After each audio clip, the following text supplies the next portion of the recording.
Welcome to Daily Wisdom, Walking the Path with the Buddha, a podcast shared by David Roylance. This podcast is dedicated to guiding you to completely eliminate the discontent mind and the suffering it causes by attaining enlightenment. Learn and practice the teachings of Gotama Buddha that will guide you to fully attain a peaceful, calm, serene, and content mind with joy. To support this podcast, visit patreon.com/support Buddha or visit buddhadailywisdom.com, where you will discover a full range of courses, retreats, and online learning resources to assist you on the path to enlightenment. Now, here's our teacher to share more.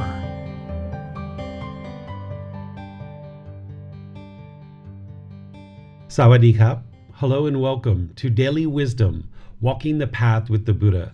Today is our Pali Canon and English study group where we study the words of the Buddha using this book series titled The Words of the Buddha, The Path to Enlightenment, Revealing the Hidden. We're in volume 13, studying chapters 31 through chapters 40. So I'd like to welcome all of you, whether you're joining us for the first time or you've been joining us regularly. You can access these books by going to buddhadailywisdom.com, and from there you can click on the link that says free books. You'll see all the entire book series there, and we're in volume 13. I'm going to be displaying this on the screen in Zoom and on all of our live streaming platforms so that you guys can see the individual chapters as we go in today's class. We're going to be reading one chapter, then I'll be sharing teachings about that, and then I'll open up to any questions that you guys might have. Today, I don't have a moderator that's helping out. So if you're in Facebook, YouTube, or Zoom, you're welcome to put your questions into the comment section if you like. I'm going to try to circle through those and look and see what questions you guys have so that I can then be sure to answer those during the class. If you're in Zoom, you can come in and just raise your hand electronically. That'll actually help a whole lot so that I don't need to be looking at the individual comments, but I'll try to do that. This is kind of only the first full class that I've taught without a moderator. I tried to do this before for about 20 minutes or so, and it worked out okay. Just a few more buttons to click, a few more things to look at. So I'd like to welcome you guys. As I said, I'm going to go right into actually sharing the teachings rather than do our meditation that we typically do. That way we'll be sure that we have enough time throughout the course to cover all the individual chapters that are designated for today's class. So let me just switch over to the actual book so that you guys can see that. All right, so we're in chapter 31 to start out, and this is titled 8 Kinds of Rebirth on Account of Giving. This book is actually titled Generosity, so all these chapters are around giving and sharing and generosity. Monks, there are these 8 kinds of rebirth on account of giving. What 8? 1. Here, someone gives a gift to an ascetic or a Brahmin, food and drink, clothing and vehicles, garlands, scents, and ointments, bedding, dwellings, and lighting. Whatever he gives, he expects something in return. He sees affluent Khattiyas, affluent Brahmins, and affluent householders enjoying themselves, furnished and endowed with the 5 objects of sensual pleasure. It occurs to him, oh, with the breakup of the body after death, may I be reborn in companionship with affluent Khattiyas, affluent Brahmins, or affluent householders. He sets his mind on this, fixes his mind on this, and develops his state of mind.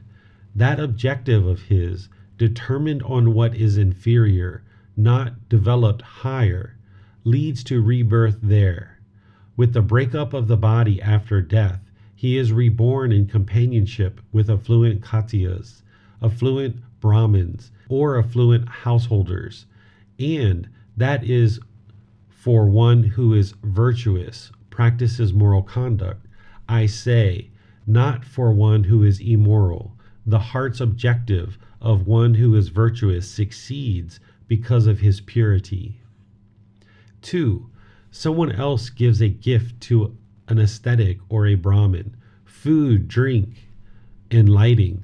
Whatever he gives, he expects something in return. He has heard the heavenly beings rule by the four great kings, are long-lived, beautiful, and abound in happiness. It occurs to him, oh, with the breakup of the body after death, may I be reborn in companionship with the heavenly beings, ruled by the four great kings. He sets his mind on this, fixes his mind on this, and develops this state of mind. That objective of his, determined on what is inferior, not developed higher, leads to rebirth there. With the breakup of the body after death, he is reborn in companionship with the heavenly beings, ruled by the four great kings. And that is for one who is virtuous, practices moral conduct, I say, not for one who is immoral. The heart's objective of one who is virtuous succeeds because of his purity. 3. Someone else gives a gift to an ascetic or a Brahmin, food and drink and lighting. Whatever he gives, he expects something in return. He has heard. 4. The heavenly beings of these various parts of the heavenly realm, the Tavatisam, the Yama, the Titsata, the heavenly beings who excite in creation, the heavenly beings who control what is created by others, are long-lived, beautiful, and abound in happiness. It occurs to him, oh, with the breakup of the body after death, may I be reborn in companionship with the heavenly beings who control what is created by others. He sets his mind on this, fixes his mind on this, and develops this state of mind. That objective of his, determined on what is inferior, not developed higher, leads to rebirth there. With the breakup of the body after death, he is reborn in companionship with the heavenly beings who control what is created by others. And that is for one who is virtuous, I say, not for one who is immoral. The heart's objective of one who is virtuous succeeds because of his purity. 8. Someone else gives a gift to an ascetic or a Brahmin, food and drink and lighting. Whatever he gives, he expects something in return. He has heard the heavenly beings of Brahma's company, which is God's company, are long-lived, beautiful, and abound in happiness. It occurs to him, oh, with the breakup of the body after death, may I be reborn in companionship with the heavenly beings of Brahma's company. He sets his mind on this, fixes his mind on this, and develops this state of mind. That objective of his, determined on what is inferior, not developed higher, leads to rebirth there. With the breakup of the body after death, he is reborn in companionship with the heavenly beings of Brahma's company. And that is for one who is virtuous, I say, not for one who is immoral, for one without craving, not for one with craving. The heart's objective of one who is virtuous succeeds because of his purity. These monks are the 8 kinds of rebirth on account of giving. Okay, so this chapter here, like many of the chapters that we've been reading so far, is describing how by practicing generosity it leads to rebirth in the heavenly realm. This isn't what the Buddha actually taught in terms of the goal being to get reborn into the heavenly realm. Instead, the path to enlightenment is to get to enlightenment, which means the mind would be an arahant, fully enlightened and no longer having any of the 10 fetters. Therefore, the mind won't experience any discontentedness and there won't be any rebirth. But for an individual who falls short of that, there's the rebirth that is going to occur in one of the 5 realms of hell, the animal realm, afflicted spirits, the human realm, and the heavenly realm. And if somebody is reborn back into the human realm, then you have an opportunity to attain enlightenment. And if you're reborn into the heavenly realm, you have an opportunity to attain enlightenment. The human realm is the ideal place to have rebirth because you experience pleasant feelings, painful feelings, and feelings that are neither painful nor pleasant. Rebirth in the heavenly realm can also one can experience enlightenment from that rebirth as well. But oftentimes those beings lack motivation or enthusiasm to move towards enlightenment because they're only experiencing exclusively pleasant feelings, which means they don't necessarily have the built-in motivation of those painful feelings and the neither painful nor pleasant, which oftentimes will motivate someone to move towards enlightenment. So here the Buddha is explaining part of that in helping you to see that through giving, one can experience rebirth in the realm of heaven. However, if you notice in this particular teaching that this individual who's making an offering has expectations of what is to be experienced as a result of providing an offering. And this is one of the reasons why the individual isn't enlightened, because in order to get to enlightenment, you would need to practice pure generosity, where there isn't any expectation for anything in return. That in making an offering and practicing generosity, that you're only interested in practicing generosity, and you know that you're doing that because you're training the mind to eliminate craving, desire, attachment, the way that the mind holds on and constantly craves permanence. So by you practicing in that way, you can gradually eliminate craving, desire, attachment, along with using breathing mindfulness meditation. But here, this particular teaching, the Buddha is explaining that an individual actually has expectations. Therefore, they're not going to experience enlightenment in this particular life. But what he's explaining is that this person is at least practicing generosity, and they have good, virtuous, moral conduct. So they're not immoral. And this is what's helping them, that leads to rebirth in the heavenly realm.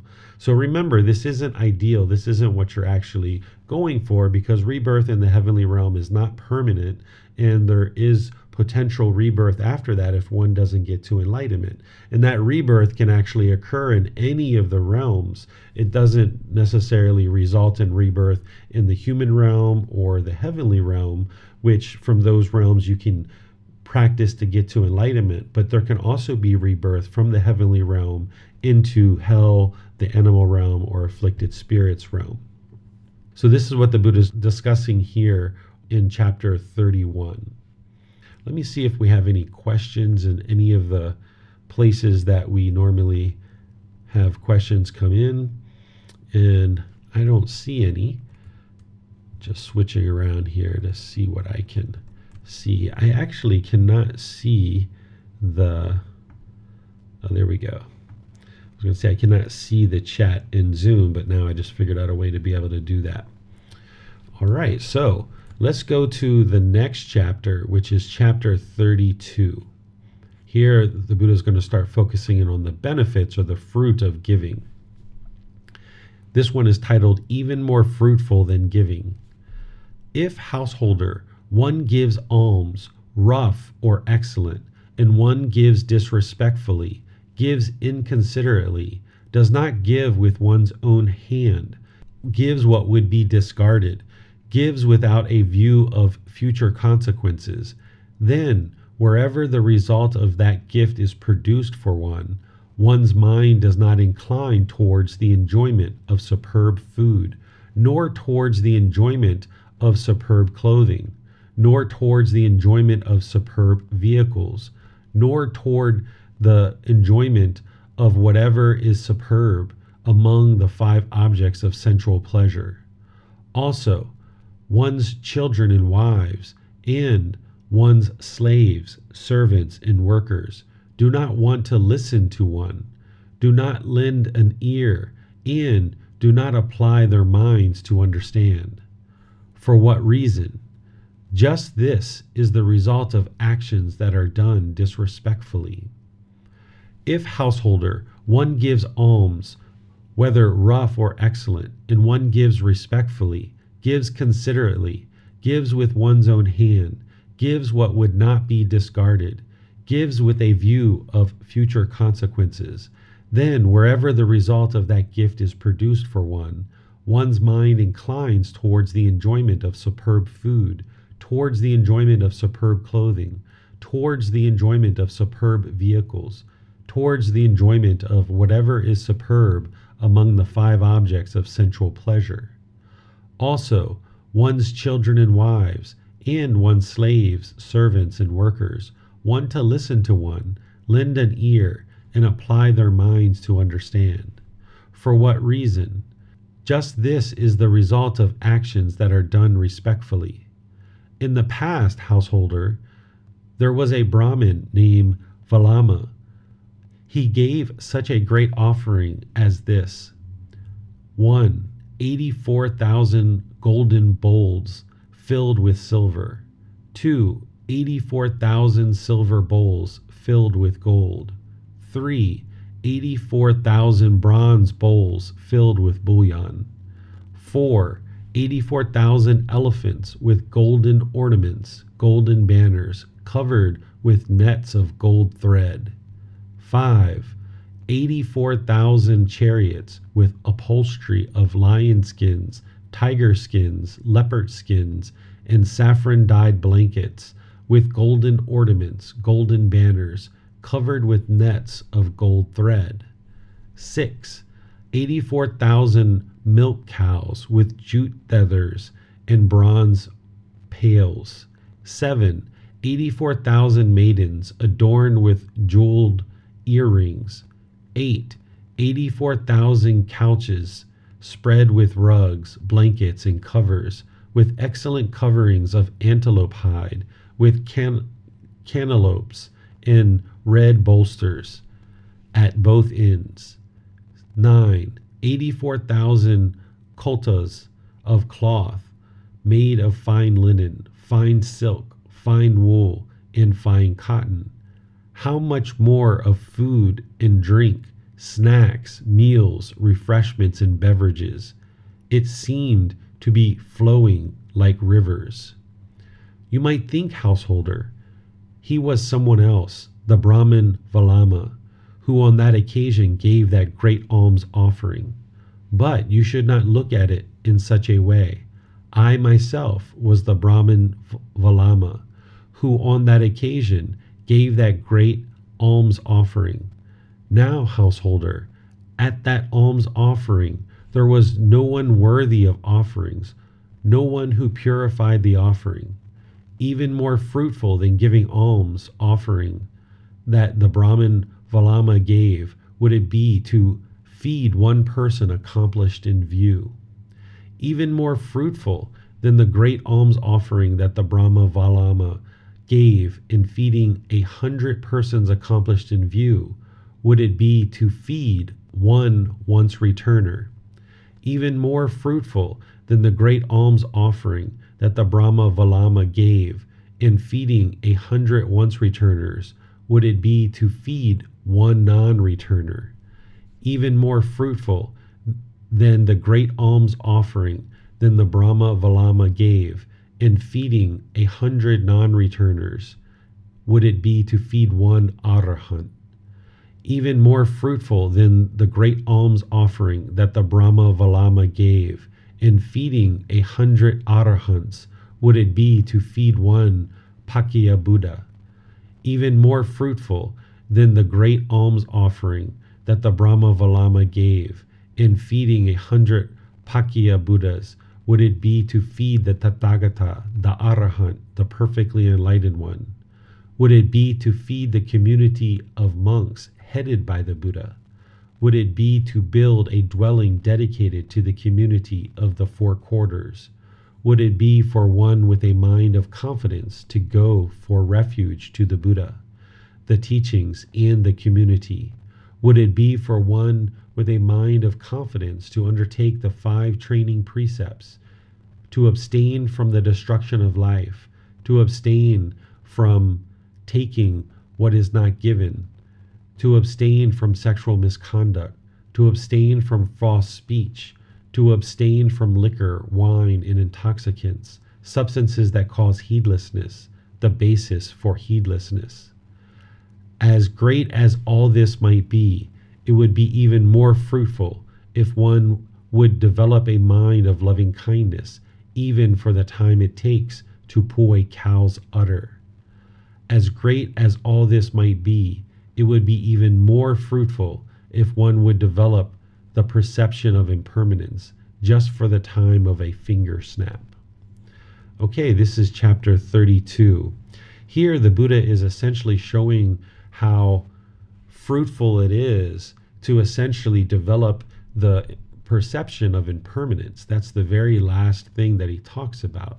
Developing this perception of impermanence is the very first thing that one should end up learning as part of the path to enlightenment. Without understanding the universal truth of impermanence, you wouldn't actually be able to make any headway on the path to enlightenment, because the number one problem that is causing discontentedness is the mind is craving permanence. So if you don't understand that the mind is craving this permanence, but yet all of these objects around us, these conditioned objects, are impermanent, then you wouldn't be able to actually start eliminating discontentedness, because the mind would keep craving and craving and craving, not realizing and understanding the wisdom of the universal truth of impermanence.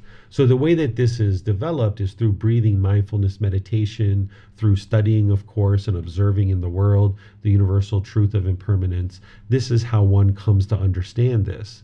And then the Buddha talks about the second highest priority is developing a mind on loving kindness. And this is done through meditation, but then practiced in daily life through our intentions, our speech, and our actions. And he essentially equates this to that massive offering, where he's saying these things are actually much more beneficial than those offerings of 84,000 bowls of gold and silver and bullion and all those other things that he talked about offering in a previous life. He was saying that he was actually making this offering in a previous life. So here he's saying how helpful it is to make offerings to people who are established in right view, who are a once returner, non-returner, arahants, a Buddha, and so forth. The reason why offerings to these individuals is so helpful is that you're going to be coming in contact with them to then be able to learn and gain wisdom from these individuals. There's nothing mystical or magical about making an offering and then, whoom, you get lots of benefit. Instead, there's that diminishing of craving, desire, attachment, and there's the ability for you to then cultivate wisdom by learning from someone who's a once returner, non-returner, arahant, a Buddha, and so forth. He goes through all these different individuals. And the first one that he talks about is someone who's established in view or accomplished in view. This would be someone who's either a stream enter or very close to being a stream enter.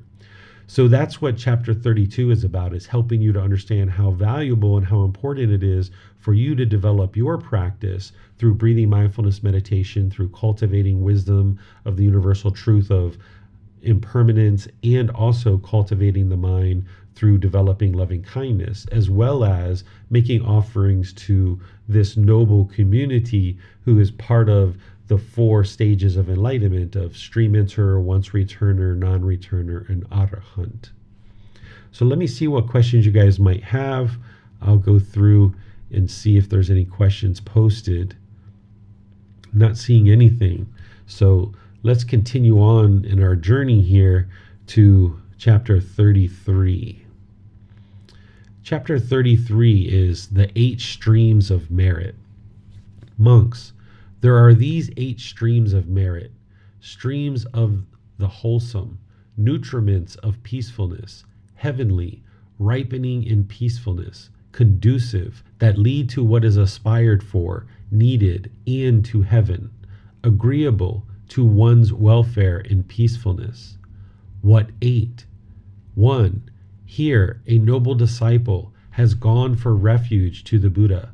That is the first stream of merit, stream of the wholesome, nutriment of peacefulness, heavenly, ripening in peacefulness, conducive to heaven, that leads to what is aspired for, needed and agreeable to one's welfare and peacefulness. 2. Again, a noble disciple has gone for refuge to the teachings. This is the second stream of merit, stream of the wholesome, nutriment of peacefulness, heavenly, ripening in peacefulness, conducive to heaven. That leads to what is aspired for, needed and agreeable to one's welfare and peacefulness. 3. Again, a noble disciple has gone for refuge to the community. This is the third stream of merit, stream of the wholesome, nutriment of peacefulness, heavenly, ripening in peacefulness, conducive to heaven, that leads to what is aspired for, needed and agreeable, to one's welfare and peacefulness. There are, monks, these 5 gifts, great gifts, highest of long standing, traditional, ancient, untainted and never before tainted, which are not being tainted and will not be tainted, not refused by the wise ascetics and Brahmins. What 5? Here, a noble disciple, having abandoned the destruction of life, abstains from destruction of life. By abstaining from the destruction of life, the noble disciple gives to an immeasurable number of beings freedom from fear, hostility, and harm. He himself, in turn, enjoys immeasurable freedom from fear, hostility, and harm. This is the first gift, a great gift, highest of long standing, traditional, ancient, untainted, and never before tainted, which is not being tainted and will not be tainted, not refused by wise ascetics and Brahmins. This is the 4th stream of merit, stream of wholesomeness, nutriment of peacefulness, heavenly, ripening peacefulness, conducive to heaven, that leads to what is aspired for, needed, and agreeable to one's welfare and peacefulness. And then there's additional ones here. And he says, again, a noble disciple, having abandoned the taking of what is not given, abstains from the taking of what is not given, abstains from sexual misconduct, abstains from false speech, abstains from liquor, wine, and intoxicants, substances that cause heedlessness, the basis for heedlessness. By abstaining from liquor, wine, and intoxicants, substances that cause heedlessness, the basis for heedlessness, the noble disciple gives to an immeasurable number of beings freedom from fear, hostility, and harm. He himself, in turn, enjoys immeasurable freedom from fear, hostility, and harm. This is the 5th gift, a great gift, highest of long standing, traditional, ancient, untainted, and never before tainted, which is not being tainted and will not be tainted, not refused by wise ascetics and Brahmins. This is the 8th stream of merit, stream of the wholesome, nutriment of peacefulness, heavenly, ripening peacefulness, conducive to heaven, that leads to what is aspired for, needed, and agreeable, to one's welfare and peacefulness. These, monks, are the 8 streams of merit, streams of the wholesome, nutriments of peacefulness, heavenly, ripening in peacefulness, conducive to heaven, that leads to what is aspired for, needed, and agreeable to one's welfare and peacefulness. All right, so here the Buddha is describing that as you go to him, his teachings, in the community for refuge, what refuge is protection. The way that you get protection is you gain confidence in the Buddha that he was enlightened. You get access to his teachings, which includes learning and practicing the teachings with this community, because these are what's called the triple gem or the triple jewel: the Buddha, the teachings, and the community. In order to progress on this path to enlightenment, you would need to have confidence in the Buddha, access to his teachings, and you would need to be part of a community. If you just had 1 or 2 of these things, you actually wouldn't be able to get to enlightenment. You would need to have all 3 of these, where you have confidence in the Buddha, access to his teachings, and be part of a community, because that's where you will get access to a teacher. You'll be able to see other people who are practicing the teachings as essentially role models and helping to support you along the way to learning and practicing these teachings. And then as you have that, then the Buddha is saying the way to get to this peacefulness is that you practice the 5 precepts of not destroying life, sexual misconduct. If you're lying and you're taking substances that cause heedlessness, you're going to be causing harm to other beings. So he's saying that by you practicing this harmlessness through the 5 precepts and ensuring you're not making decisions to do those things, then you're providing this freedom of fear, hostility, and harm. Therefore, as a result, you are also getting that freedom of fear, hostility, and harm. Because by you not causing harm through your decisions and you're practicing these 5 precepts, then you're not causing harm to others, so harm isn't coming to you. That's what he's talking about here, that this is how you get this freedom, and this is one of the aspects of your moral conduct that you'll need to develop on this path to enlightenment. So let me see what questions we have here on this chapter. Let's see. Okay, so it looks like somebody has a question on YouTube from a previous chapter that I wasn't seeing. Here we go. The middle way from chapter 31. Could you please explain the statement, the heart's wish of one who is virtuous succeeds because of his purity? How the purity mind makes the wish come true. Okay, so it's not actually a wish. It's more of an aspiration that the Buddha is talking about here. This word wish should really be translated as aspiration. That if you have an aspiration to be reborn in the heavenly realm, which is what the Buddha was talking about in that chapter, that by you practicing generosity and you have good moral conduct, and you're not practicing immorality, then that's what's going to lead to future rebirth in the heavenly realm. But remember, again, that's not the actual goal. The goal is to get to enlightenment. But the same things that lead to rebirth in the heavenly realm are the same things that lead to enlightenment as well.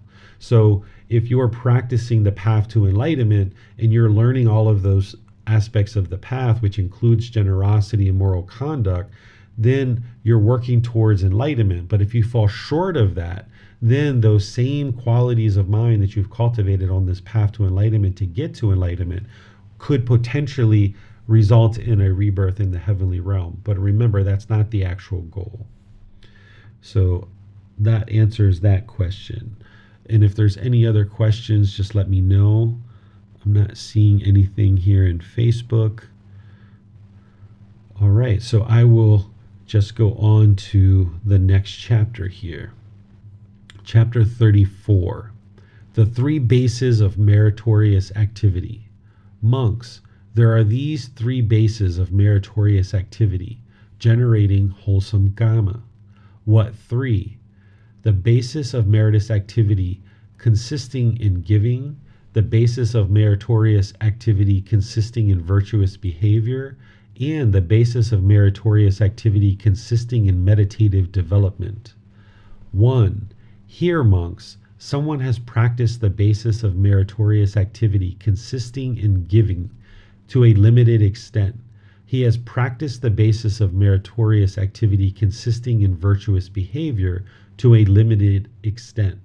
But he has not undertaken the basis of meritorious activity consisting in meditative development.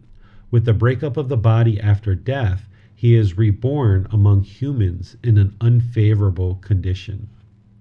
2. Someone else has practiced the basis of meritorious activity consisting in giving to a middling extent. He has practiced the basis of meritorious activity consisting in virtuous behavior to a middling extent. But he has not undertaken the basis of meritorious activity consisting in meditative development. With the breakup of the body after death, he is reborn among humans in a favorable condition. Someone else has practiced the basis of meritorious activity consisting in giving to a superior extent. He has practiced the basis of meritorious activity consisting in virtuous behavior to a superior extent. But he has not undertaken the basis of meritorious activity consisting in meditative development. With the breakup of the body after death, he is reborn in companionship with the heavenly beings, ruled by the 4 great kings. There are the 4 great kings who had practiced supremely the basis of meritorious activity consisting in giving, and the basis of meritorious activity consisting in virtuous behavior, surpassed the heavenly beings, ruled by the 4 great kings, in 10 respects: in heavenly lifespan, heavenly beauty, heavenly happiness, heavenly glory, and heavenly authority, and in heavenly forms, sounds, odors, flavors, and physical objects. 4.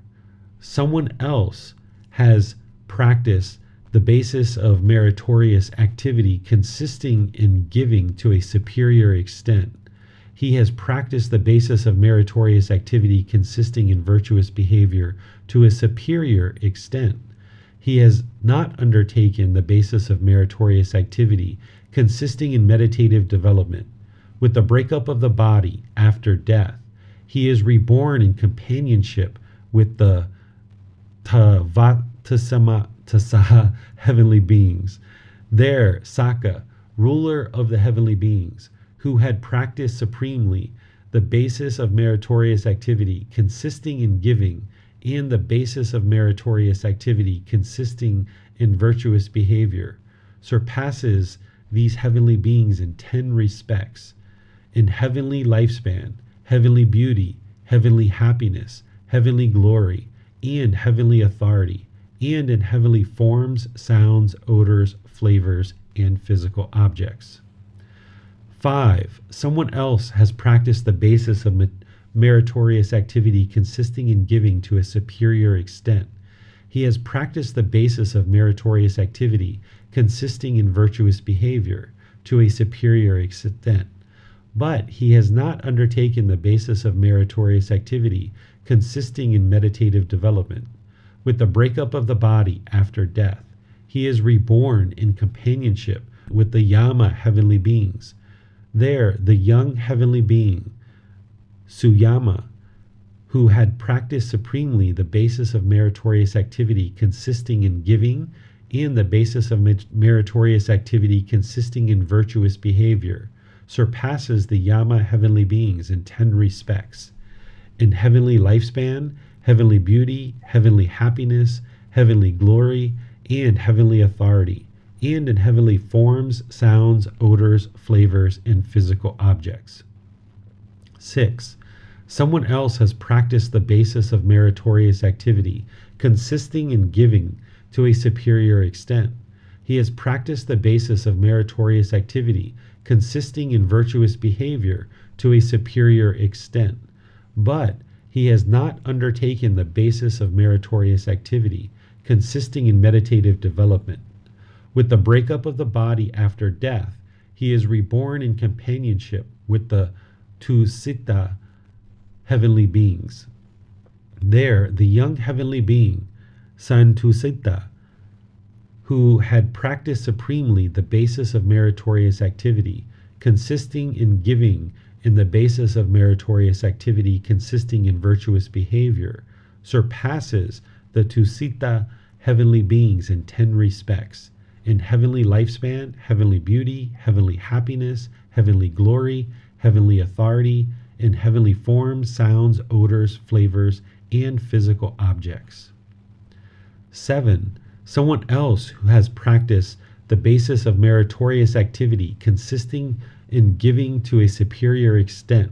He has practiced the basis of meritorious activity consisting in virtuous behavior to a superior extent, but he has not undertaken the basis of meritorious activity consisting in meditative development.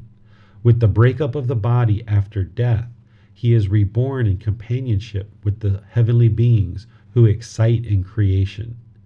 There, the young heavenly being, Sunimita, who had practiced supremely the basis of meritorious activity consisting in giving, and the basis of meritorious activity consisting in virtuous behavior, surpasses the heavenly beings who excite in creation in 10 respects: in heavenly lifespan, heavenly beauty, heavenly happiness, heavenly glory, and heavenly authority, and in heavenly forms, sounds, odors, flavors, and physical objects.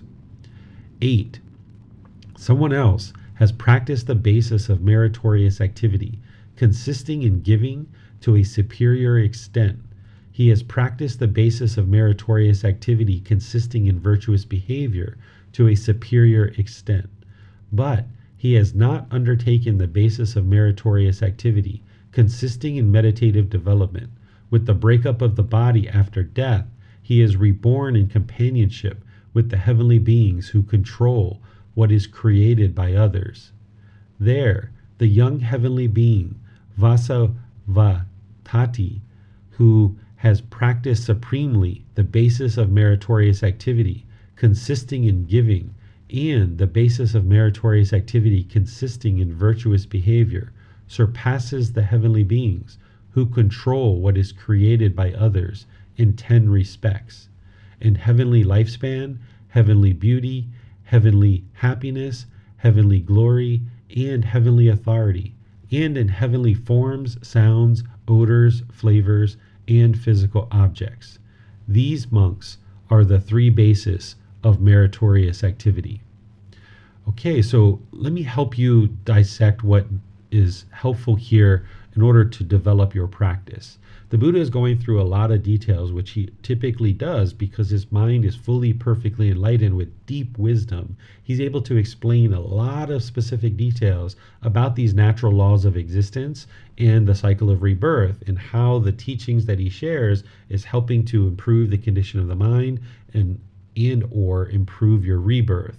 And always keep in mind, your goal is to get to enlightenment, not to experience rebirth. But here he is mainly talking about people who are practicing generosity and virtuous behavior or moral conduct, but not yet practicing the meditation. Here, these three aspects of the three bases of meritorious activity, we refer to this as the way of practice. This is generosity, moral conduct, and mental discipline, which is actually the meditation. So there's the generosity, moral conduct, and the meditation. These three things together is what helps you to understand what to practice on a daily basis. Because there's this eightfold path that goes into a lot of details about the specifics of what you need to practice. And then there's all the connecting teachings that plug into this core central teaching. But what you would like to do is look at, well, what can I be doing on a daily basis to build up my practice? And this is oftentimes a really wonderful place to start, is develop your generosity, where you're giving and sharing more than is strictly required of your time, effort, energy, and resources. Then you're practicing the moral conduct of right speech, right action, and right livelihood. This ensures that you're not causing harm through your moral conduct. So therefore, you will now just be putting wise decisions out related to your moral conduct, and you won't be causing harm to other beings. And then you're practicing meditation to train the mind with breathing mindfulness meditation and loving kindness meditation, which are the two primary forms of meditation. And then the other two are there for specialized situations. So here, the Buddha describes that there's this improved rebirth for one who's practicing generosity and moral conduct, but not yet practicing meditation. That's why there is rebirth, because without meditation, you wouldn't actually be able to get to enlightenment. It's not just meditation that gets you to enlightenment. You need other teachings as well. But without meditation, you wouldn't actually be able to get to enlightenment. So this is where you can take away and extrapolate from this chapter, is to be sure you're practicing generosity, moral conduct, and meditation, and understand that all three of these are highly important for you to be able to make your way closer and closer to enlightenment. But if you're not practicing meditation, there is this potential rebirth in the heavenly realm. But I wouldn't actually, kind of bank on that or become committed to not meditating because you would like to just practice generosity and moral conduct. Instead, fully develop your practice of the entire Eightfold Path, which will ultimately lead to enlightenment, rather than doing something less than that. Instead, fully develop your practice so that there's no rebirth whatsoever. So let me see if there's questions on this particular chapter. All right, I'm not seeing any questions on this chapter. So let's move on to the next one. Chapter 35, A Heavenly Being's Curiosity. So here, this is a heavenly being asking questions to the Buddha, which a Buddha is going to be teaching humans, but they're also teaching heavenly beings as well when heavenly beings come and ask for teachings. So this is a depiction of a heavenly being coming to ask the Buddha some questions in order to develop their practice through developing wisdom. So the heavenly being asks, giving what does one give strength? Giving what does one give beauty? Giving what does one give ease? Giving what does one give sight? Who is the giver of all? Being asked, please explain to me. So now the Buddha, the perfectly enlightened one, giving food, one gives strength. Giving clothes, one gives beauty. Giving a vehicle, one gives ease. Giving a lamp, one gives sight. The one who gives a residence is the giver of all. But the one who teaches the teachings is the giver of the deathless, or enlightenment. Now a heavenly being asks more questions. For whom does merit always increase, both day and by night? Who are the people going to heaven, established in the teachings, endowed with virtue or moral conduct? The perfectly enlightened one, or the Buddha, shares, those who set up a park or a grove, the people who construct a bridge, a place to drink, and a well, those who give a residence. For them merit always increases, both by day and by night. Those are the people going to heaven, established in the teachings, endowed with virtue, moral conduct. So here the Buddha is relating what is provided by making the offering of food, clothes, a vehicle, lamp, a residence, and one who shares the teachings.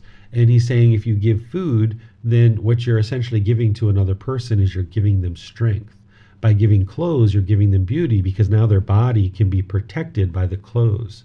By giving a vehicle or transportation, which is essentially a cart, a carriage during the lifetime of the Buddha, one gives ease, the ease of travel. By giving a lamp, one gives sight, because during the lifetime of the Buddha, of course, there wasn't any electricity. So it was an oil lamp that would have provided sight to be able to see things when it's dark out. One who gives a residence or a place to live is the giver of all, because all of these things tend to be at a particular residence, and they can actually receive food, clothing, vehicles, and lamp. These things are typically provided in a residence and exist at a residence to be able to then use for your benefit. And then one who shares the teachings essentially is the giver of the deathless. What the deathless is this is how it's actually described as enlightenment, because once you attain enlightenment, it's not considered that you die. Instead, you are attaining final enlightenment. Once you attain enlightenment and the body dies and the body separates from the mind, when this occurs, you're not experiencing death because you've escaped the cycle of rebirth, having attained enlightenment. So this is called the deathless, or enlightenment. Enlightenment is typically used most often, but occasionally the Buddha talks about it as the deathless, or the deathless element. So one who's sharing teachings of the Buddha, you are providing the guidance that is able to help others to achieve enlightenment. You can't actually give people enlightenment, but because this is talking about generosity, in order to share these teachings, there's an enormous amount of generosity that goes into doing that. The time, the effort, the energy, and the resources to be able to share these teachings is quite enormous. And by doing that without any expectation of anything in return and just living based on donations, this individual is trying to help the community and help the world by sharing these teachings. And then this person is then the giver of enlightenment. But of course, you can't actually give enlightenment, but you're providing the teachings that provide the opportunity for people to get to enlightenment. Then the Buddha talks about offerings that are essentially really significant, that provide continuous ongoing merit. Because what the offerings that he talks about here is setting up a park or a grove. This is where people would come to relax and spend time and have conversation, maybe even talk about these teachings. People who construct a bridge to be able to travel over a waterway, which I imagine was very challenging during the lifetime of the Buddha to move through and over a particular water. So if you had to go all the way around, then it would be very challenging. It would extend your travel, and traveling during those times were very difficult. So by building a bridge, you're providing this opportunity for people to travel with more ease. And then providing the well. So fresh water is what we all need in order to live. Without water, we would die within 3 days. So by providing a well with a fresh place to drink water, this is also helping people to sustain their life. And then the Buddha talks about giving a residence. He prioritizes this because this is a place where you can get shelter. And he talks about this in other parts of his teachings, where giving a residence or a dwelling place is very, very helpful for the community of practitioners, that with ordained practitioners needing a place to stay, then by providing a residence, this helps to allow people to stay and be able to be sheltered, and then ultimately provide teachings as part of their life. Whereas if they didn't have the shelter, then they would be subjected to the elements of the weather, and they wouldn't be able to have their kind of wits about them in terms of being able to share the teachings, because they would be battling the elements of the weather rather than resting at ease in a residence and be able to share the teachings to help others. And he's saying that these offerings are essentially very significant. So someone who provides a park, a grove, constructs a bridge, provides a well for drinking, and who gives an actual residence. Let me see if we have any questions on any of these. Okay, I'm not seeing any questions on those. So let's move on to the next chapter, which is chapter 36. People who generate much merit, or wholesome karma, because merit is a unique type of wholesome karma, which is developed and created when you make an offering to the noble community. The noble community is the individuals who are in the first, second, third, or fourth stage of enlightenment, which is stream enterer, once returner, non-returner, and arahant, or individuals who are practicing to attain one of those four. So these are the 8 people that the Buddha describes as part of the noble community. And when you're making offerings to them and for the benefit of the continued sharing of these teachings, this is merit. It's a type of wholesome karma, but it's unique in that you're practicing generosity towards the continued sharing of Gotama Buddha's teachings. So here he says, monks, whenever virtuous monastics come to a home, the people there generate much merit, wholesome karma, on 5 grounds. What 5? When people see virtuous monastics come to their home and they arouse hearts of confidence towards them, on that occasion, that family is practicing the way conducive to heaven. When people rise, pay homage, respect, and offer a seat to virtuous monastics who come to their home, on that occasion, that family is practicing the way conducive to birth in high families. When people remove the stain of selfishness towards virtuous monastics who come to their home, on that occasion, that family is practicing the way conducive to great influence. When, according to their means, people share what they have with virtuous monastics who come to their home, on that occasion, that family is practicing the way conducive to great wealth. When people question virtuous monastics who come to their home, make inquiries about the teachings, and listen to the teachings, on that occasion, that family is practicing the way conducive to great wisdom. Monks, whenever virtuous monastics come to a home, the people there generate much merit, or wholesome karma, on these 5 grounds.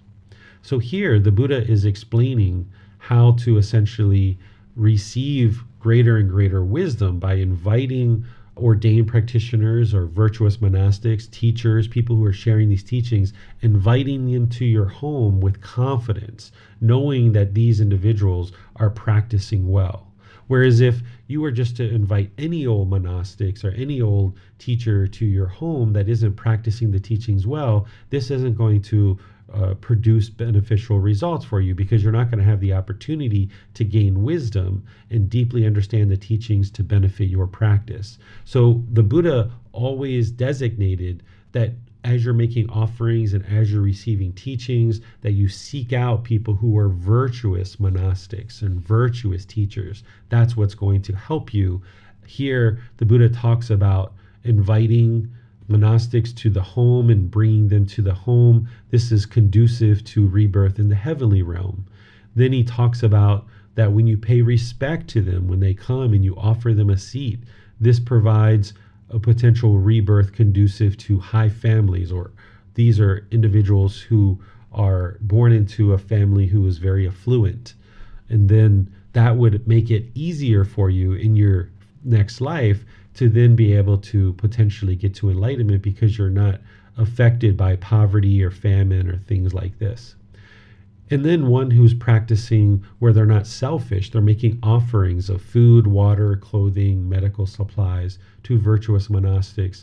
The Buddha is saying this is conducive to great influence in helping you to then have influence in your community. And then the Buddha is talking about people who, according to their means, they share the things that they have. So the Buddha doesn't teach to just give without wise decisions, but instead, according to your means, practicing that middle way and ensuring that as you invite people to your home to share teachings with you, that you are willing to give and share those things which are you're able to. And he's saying this is conducive to great wealth. And then he talks finally about asking questions and making inquiries and listening to the teachings. And a family who's doing this, having invited these teachers and shared with them, offered them seats, provided respectful greetings and things like this, ultimately the goal is to investigate the teachings, ask questions, and listen to the teachings. And this is what leads to wisdom.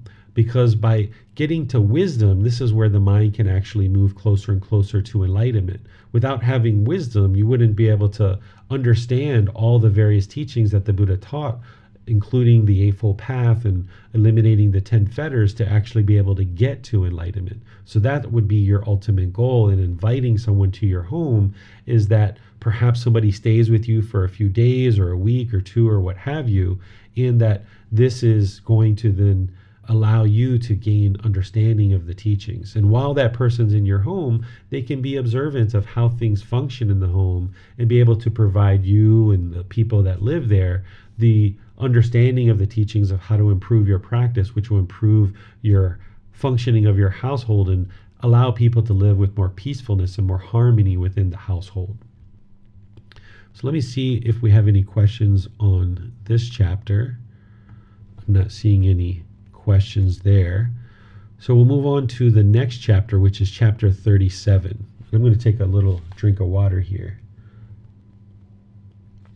All right. So this particular chapter is titled Having Fulfilled and Not Having Fulfilled One's Duty Towards the Ascetics, or Ordained Practitioners. Monks, last night, when the night had advanced, a number of heavenly beings of stunning beauty, illuminating the entire Jeti's grove, approached me, paid homage or respect to me, and stood to one side. Those heavenly beings then said, "In the past, Venerable Sir, when we were human beings, monks approached our homes.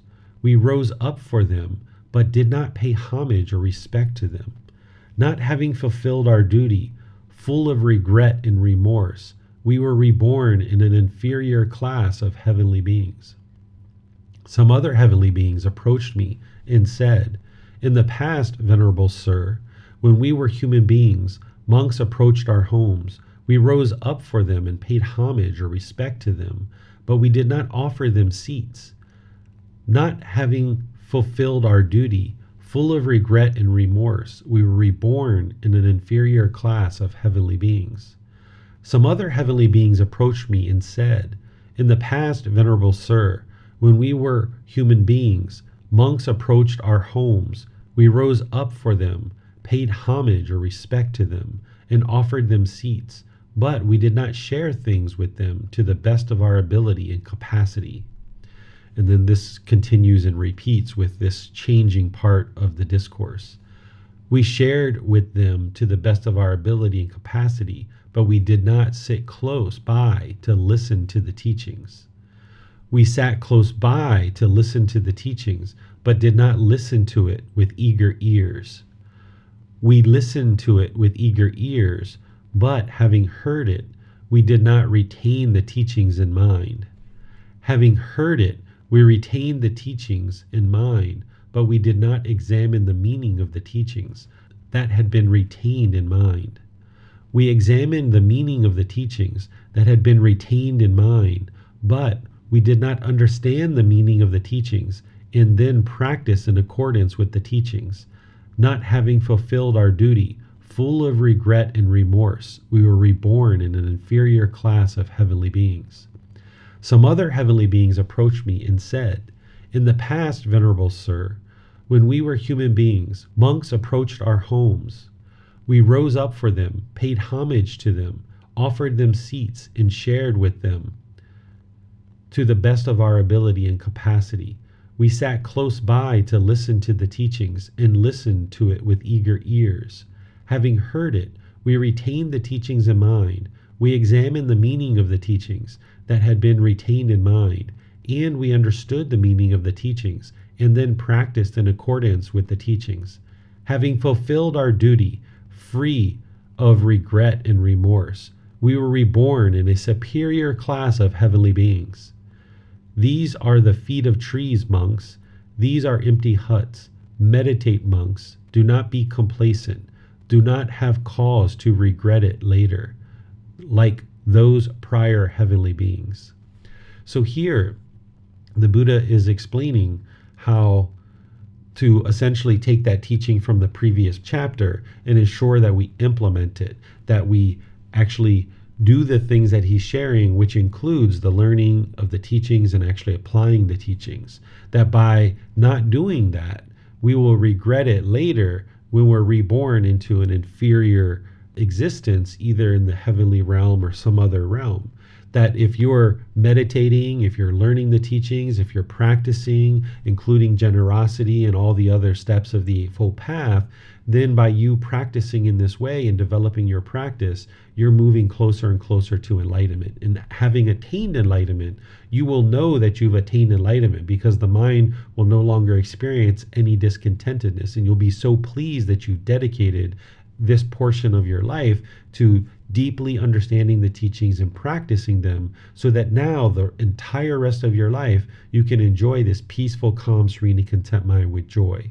If you fall short of that, as the Buddha has explained in many discourses, you can potentially be reborn into the heavenly realm. But if you stay diligent and dedicated to your practice, there's no reason why you wouldn't be able to attain enlightenment in this life. But unfortunately, complacency is one of the biggest challenges for the vast majority of humanity, is that either they're willingly complacent or they're just unknowing that things like anger and sadness and frustration are even a problem. We tend to just kind of accept this without wisdom of this path. We just kind of accept that these things are normal and that human beings should experience anger, or that there's some benefit to anger and frustration or things like this. But instead, when you come to understand that you can actually eliminate this, and you gradually start working towards that, and you actually see discontentedness gradually diminishing in the mind through your efforts, then you'll know and you'll build confidence that you have the ability to attain enlightenment. But you need to kick out this complacency.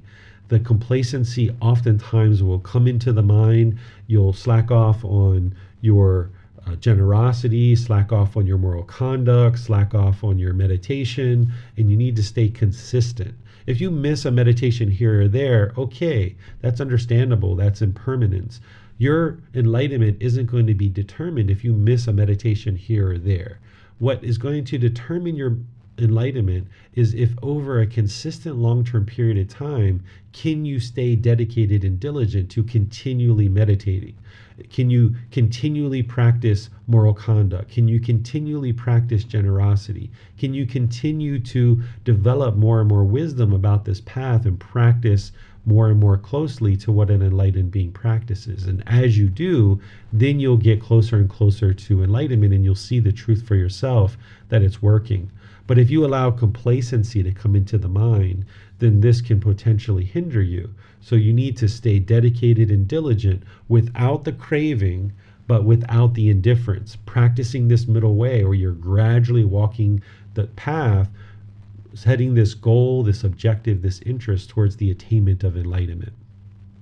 Let me see if we have any questions on this chapter. Let's see, I think I might see one here. Do enlightened people communicate with heavenly beings, or it was just Buddha that had that ability? So a Buddha is definitely going to have the ability to communicate with heavenly beings, and heavenly beings are going to be able to communicate with a Buddha. They're going to be able to be interested to learn the teachings and move closer and closer to enlightenment themselves in the heavenly realm if they have the motivation and encouragement to do that. So the heavenly beings are going to be able to communicate with the Buddha. They can also communicate with enlightened beings and even unenlightened beings. Some unenlightened beings can actually have communication with heavenly beings. It just depends on the certain qualities of mind. As you're moving more and more pollution from the mind, you can experience interaction from beings not only from the heavenly realm, but the other formless realms as well, like afflicted spirits in the hell realm. You know, if we came in contact with a dog or a snake or a spider or a bird or something like this, we, look at that as being very normal because it's a form being, right? An animal and a human has physical form. This is completely normal. We interact with these beings all the time. But what we don't realize is that these other beings in these other realms are right around here with us as well. Heavenly beings, beings in the afflicted spirit realm, and in the realm of hell as well. These beings can interact with us. And as your mind becomes more and more enlightened, removing more and more pollution, you actually might experience this. And this is where it's important to ensure that you don't have fear of these things and you remain with equanimity and calm when these things are occurring. So to answer your question, yes, an enlightened being has the ability to communicate with heavenly beings, but so do all other beings depending on the qualities of their mind, and there'll even be communication with the other formless beings of hell, afflicted spirits, as well as the heavenly realm. And I don't see any questions on Facebook, so we'll go ahead and move forward with the next chapter. All right, so this is chapter 38. This is titled Offerings That Are Not Worth Even a Fraction. Whatever woman, much joyful, endowed with virtue, moral conduct, a disciple of the welfarer, food and drink, gives, having overcome material gain, the gift is heavenly, dispelling sorrow, bringing peacefulness, and she gains a heavenly being, lifespan, owing to the spotless, stainless way. She aspiring merit at ease, healthy, joyful, long in a heavenly company. If one practices the teachings through getting on by gathering, if one supports one's wife, one gives from the little one has, then 100,000 offerings of those who sacrifice 1,000 are not worth even a fraction of the gift of one like him.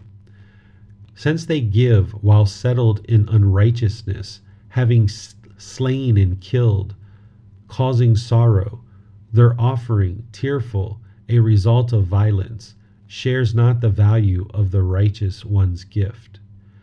That is why 100,000 offerings of those who sacrifice 1,000 are not worth even a fraction of the gift of one like him.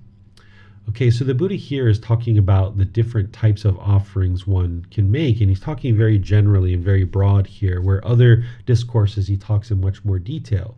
So at different times in his teachings, he's going to teach at different levels of detail to expose more and more of the teachings. So someone who's maybe just starting, you're going to start at more of like a higher level of detail, and then as someone gets deeper and deeper into the teachings, a teacher is going to go deeper and deeper into the detail. So here he's talking about someone who's making an offering, and he's talking to a woman or about a woman, but this is not just for a woman. You can actually apply all genders and non-genders here. It's any being who's making an offering, not just a woman, but he just happened to be talking to a woman or about a woman in this particular discourse.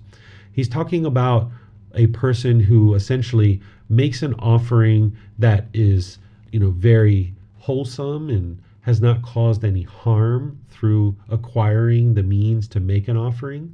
And then he talks about an individual who actually has caused harm and has killed in order to provide this particular offering. And he's saying that if you gather up an offering where you haven't harmed others or harmed yourself, then this is going to produce much more benefit than someone who tries to make an offering based on having killed.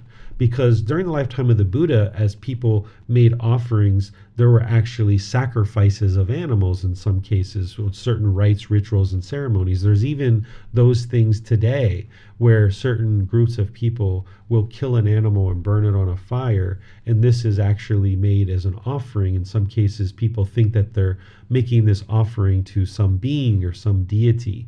And by doing this, it's actually causing harm to that being. So therefore, the Buddha is saying that this offering doesn't really have any kind of real value.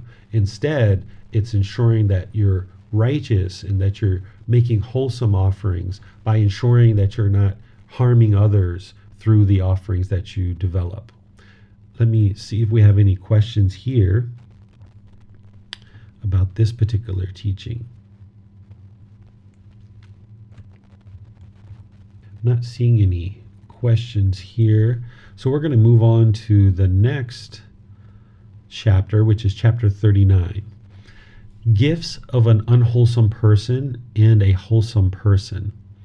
Monks, there are these 5 gifts of an unwholesome person. What 5? 1. He gives carelessly. 2. He gives without deep respect. 3. He does not give with his own hand. 4. He gives what would be discarded. 5. He gives without a view about the results of giving. These are the 5 gifts of an unwholesome person. Monks, there are these 5 gifts of a wholesome person. What 5? 1. He gives carefully. 2. He gives with deep appreciation and gratitude. 3. He gives with his own hand. 4. He gives what would not be discarded. 5. He gives with a view about the results of giving. These are the 5 gifts of a wholesome person. So here the Buddha is providing guidance on the type of gifts and kind of the way of giving. And he talks about kind of giving carelessly, without deep respect, not with your own hand, things that you were going to discard and you just kind of give to somebody. You haven't really taken the effort to get a really nice gift, and you don't necessarily even know the results of giving in terms of the elimination of craving, desire, attachment, and that's the purpose of giving. And then he talks about one who gives carefully. Someone, I'll show you down here, I have the details, that someone who gives in regards to an individual's needs and kind of a well thought out particular gift, that as you get to know your teacher, for example, you might know certain things that they need in order to sustain their life. You might start learning certain brands that they use, certain products that they use, and you might actually purchase those things and put a lot of thought into what you're actually offering. And that's somebody who's giving carefully. Or if you know that your teacher is embarking on a certain project, and they might need support for that project in order to bring some teachings into the community. You might, talk to your teacher and ask what type of things do they need before you actually assemble your offering, because a teacher is not going to actually ask you for anything specific. Instead, they're just going to await what is given. But if you're interested in giving carefully and ensuring that what you give is going to actually meet the needs of an individual, you might ask questions of that individual, that teacher, and that way you can give a gift very carefully and ensure that it's going to meet the needs of the individual. And that the second thing the Buddha talks about is having deep respect or appreciation or gratitude for the one that you're giving this gift to. And that will help to cultivate in the mind respect, appreciation, and gratitude for that person you're giving the gift to, but also that coming up into the mind, those mental qualities being cultivated, is actually going to then be able to be applied to other people as well. Because if you're having difficulties cultivating respect, appreciation, and gratitude for people in your life, one of the ways to do that is, if you have somebody that you do have respect, appreciation, and gratitude for, is to bring that up into the mind as you're giving a gift and you're preparing an offering. That way, those mental qualities are experienced and you're then more readily able to apply it in other relationships that you have. Number 3 is to give a gift of using your own energy, effort, and actions, rather than just give a gift to somebody else and have them do it. Instead, the Buddha is saying that, you take the effort to do this on your own. And what this does is this actually brings you in contact with the individual that you're making an offering to. Therefore, it actually allows you to receive teachings. And again, this helps to bring up the motivation and the dedication and the diligence, the enthusiasm. Whereas if you were complacent and you just, tossed a gift over to somebody and say, I give that to somebody, or give that to my teacher, or give that to some monks or some temple, then you're not really putting your effort and your energy, your actions into it. You haven't arisen that enlightenment factor of energy that is needed in order to be able to move the mind closer and closer to enlightenment. The fourth one is to give a gift of an item that is useful and beneficial, of good quality. That if you are just going to discard some food, for example, say you've eaten half of the food and you're going to discard it, it wouldn't be wise to offer that to somebody. Or if you have some rotting food at home and you're going to just give that to somebody, or you have an item that's maybe not being used at home and maybe it's broken, it doesn't really work as well, and you just give that away. So these offerings or these gifts don't really have any real value because you were going to discard it anyway. So why would you give that to somebody else? So the Buddha teaches you to ensure that you're giving something that's useful and beneficial, of good quality. And then to give a gift with an understanding of the results of practicing generosity. The results of practicing generosity are the elimination of craving, desire, attachment. If you don't understand this, then one who's practicing generosity doesn't have the real purpose behind their gift and understanding what they're actually working to eliminate. So as you're giving a gift, you need to understand that you're working to eliminate this clinging, this craving, this yearning, this longing, this holding on to things. And that's what's ultimately going to eliminate the craving, desire, attachments, is by practicing generosity and get you closer to enlightenment, where the mind isn't experiencing discontentedness any longer. So I'm just going to check for questions here, see what questions we might have. Let's see. I need to share my screen and pull up the chat. There we go. All right, so I'm not seeing any questions there. So we'll move on to this last chapter, which is chapter 40. This one is titled Gifts of a Wholesome Person. And this is the first discourse, because there's going to be additional discourses after this, starting with chapter 41. Monks, there are these 8 gifts of a wholesome person. What 8? 1, he gives what is pure. 2, he gives what is excellent. 3, he gives a timely gift. 4, he gives what is allowable. 5, he gives after investigation. 6, he gives often. 7, while giving, he settles his mind in confidence. And 8, Having given, he is joyful. These are the 8 gifts of a wholesome person. He gives what is pure and excellent, allowable drinks and food at the proper time. He gives gifts often to fruitful fields of merit, to those who lead the spiritual life. He does not feel regret, having given away many material things. Those with deep wisdom praise the gifts given in this way. Having thus practiced charity with a mind freely generous, one intelligent and wise, rich in confidence, is reborn in a pleasant, untroubled world, a heavenly realm. All right, so here the Buddha is explaining kind of 8 qualities of giving and practicing generosity and how this leads to improved benefits for you as an individual.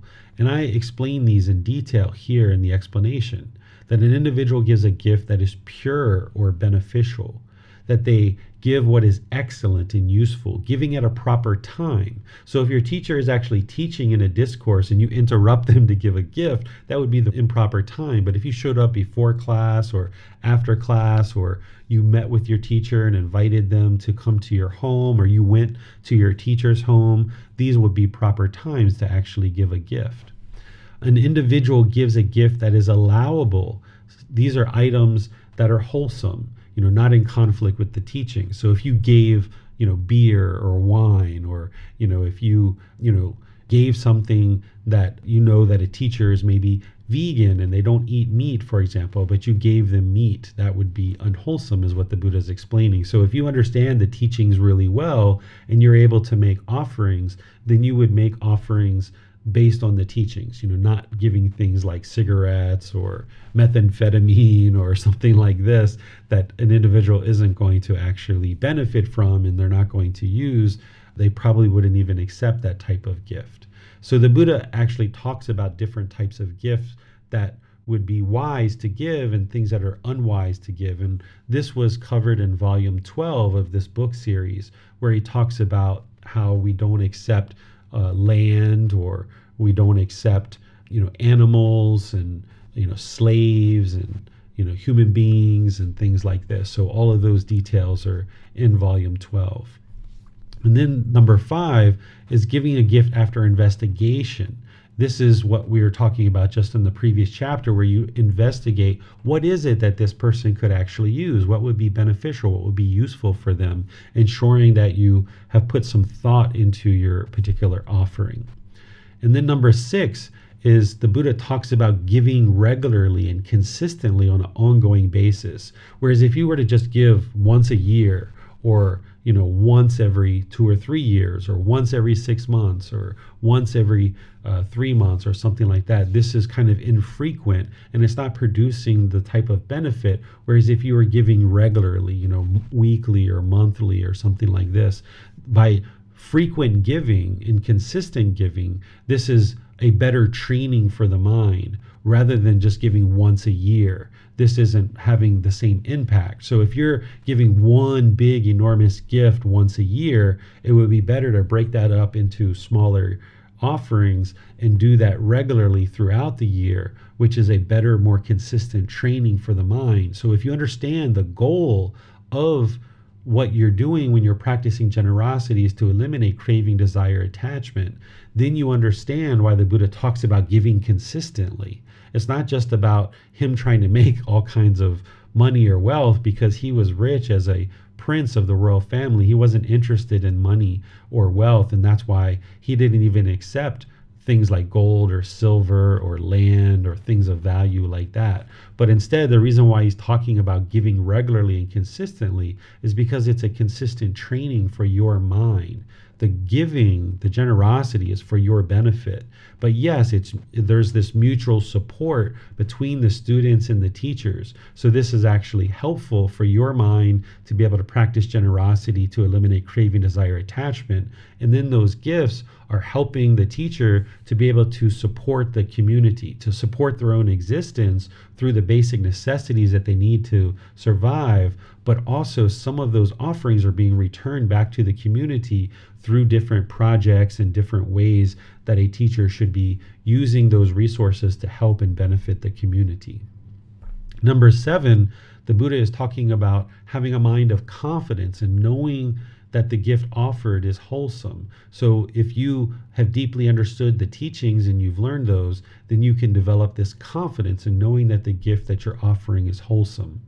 And then lastly, he talks about being joyful when you're giving and not having remorse or regret when you're giving.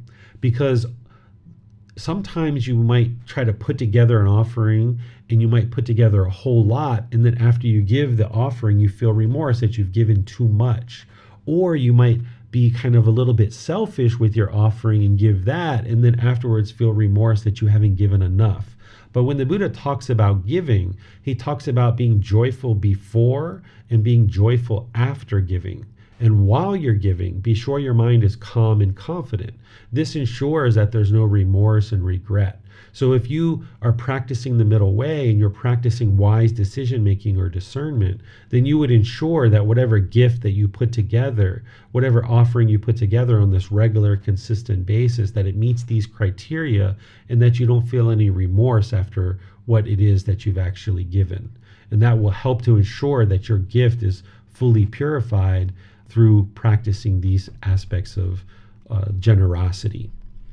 So let me see what questions we might have related to these chapters or this chapter that I just taught. I don't see any questions in YouTube. I don't see any in Facebook, and I don't see any in Zoom. So it looks like that's all the questions you guys have for today's class. I will just end class by thanking all of you for joining. I appreciate that you guys are continuing to be dedicated and diligent to study. Apologize that I didn't have a moderator today. There was some impermanence, of course, that we're not always going to have a moderator. That would be permanence. So there's going to be some situations where there is no moderator. That's impermanence. So I appreciate your dedication and diligence to learning and practicing and allowing me the time that I needed to look through all the different places for questions. In our next class on next Saturday, we're going to be in chapters 41 through chapters 50. So there, you're welcome to study those ahead of time if you like, and then actually come to class with questions. Or you can study them afterwards, but if you don't have time, you can always study them in class as well. On Sunday, which is tomorrow, we're going to be in our group learning program and studying that retreat series, Harmony and Relationships. In this particular class, we're going to go really in depth with eliminating personal existence view and getting the self out of the way. So I'm going to spend the entire class just on personal existence view, what this is, what the problems you encounter, and then how to actually eradicate it from the mind. So if this is a topic that you're deeply interested in, it would be wise for you to attend that so that you can ask your questions and get a lot of insight, because you would need to eliminate personal existence view just to get to the first stage of enlightenment. There's 3 fetters there: personal existence view, doubt, and wrong behavior and observances. So you would need to deeply understand this in order to even get to that first stage of enlightenment or anywhere beyond that. So we're going to spend our entire class focusing on that tomorrow. And then next Wednesday, we're going to be doing breathing mindfulness meditation together. And this is a time where you can come together to support, encourage, and motivate each other in your meditation practice and get any questions asked that you like about meditation or any other topic that you like. So we'll see you guys potentially in one of these future classes. Until then, have a very lovely and wonderful rest of your day. We'll see you next time. Sawadee ka. Thank you for listening to this podcast. To provide support for this podcast, visit patreon.com/support Buddha.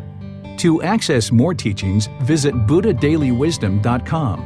There, you will discover a full range of courses, retreats, and online resources to assist you on the path to enlightenment.